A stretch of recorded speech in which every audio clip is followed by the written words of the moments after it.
warahmatullahi wabarakatuh. Perkenalkan nama saya Elnawati dengan NIM R1C1230883. Langsung saja itu lingkungan pembentukan batuan karbonat.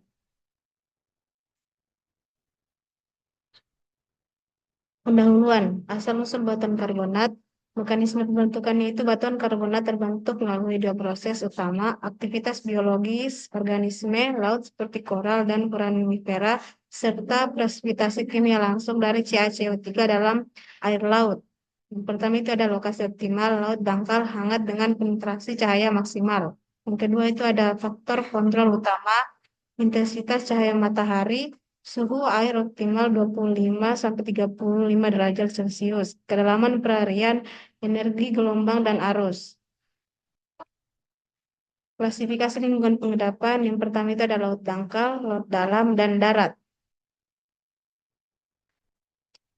Platform karbonat laut dangkal. Karakteristik umum platform karbonat berkembang di paparan laut dangkal dengan kedalaman kurang dari 200 meter. Lingkungan ini ditandai oleh air yang jernih, minim sedimen plastik, dan produksi karbonat biologis yang sangat tinggi.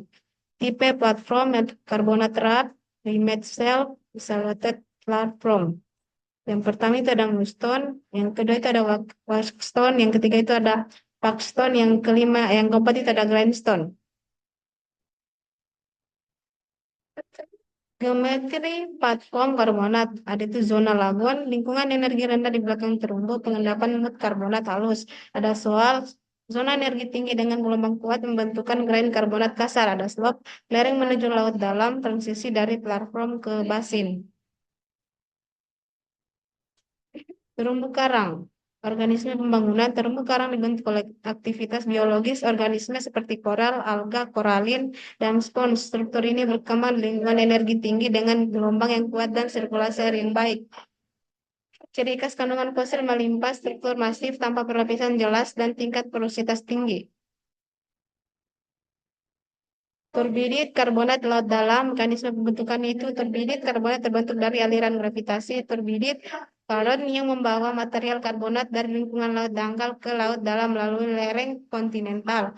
Karakteristik diagnostik, gradasi furan butir dan kasar ke halus. Yang pertama itu ada penurunan energi secara bertahap, lokasi zona slope hingga basin dalam, struktur sedimen khas.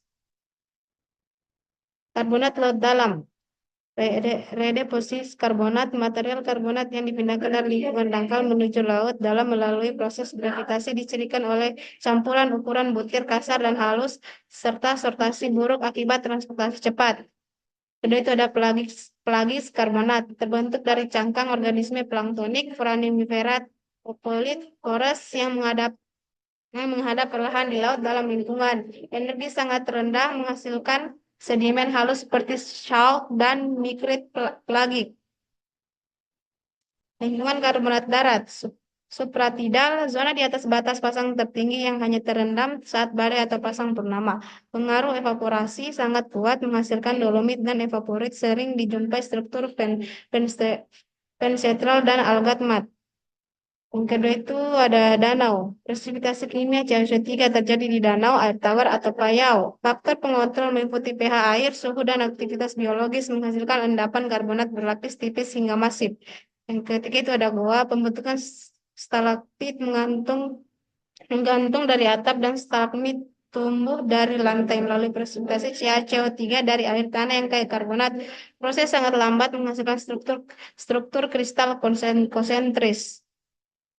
Baik, itu saja presentasi saya. Saya akhiri ucapan Assalamualaikum warahmatullahi wabarakatuh.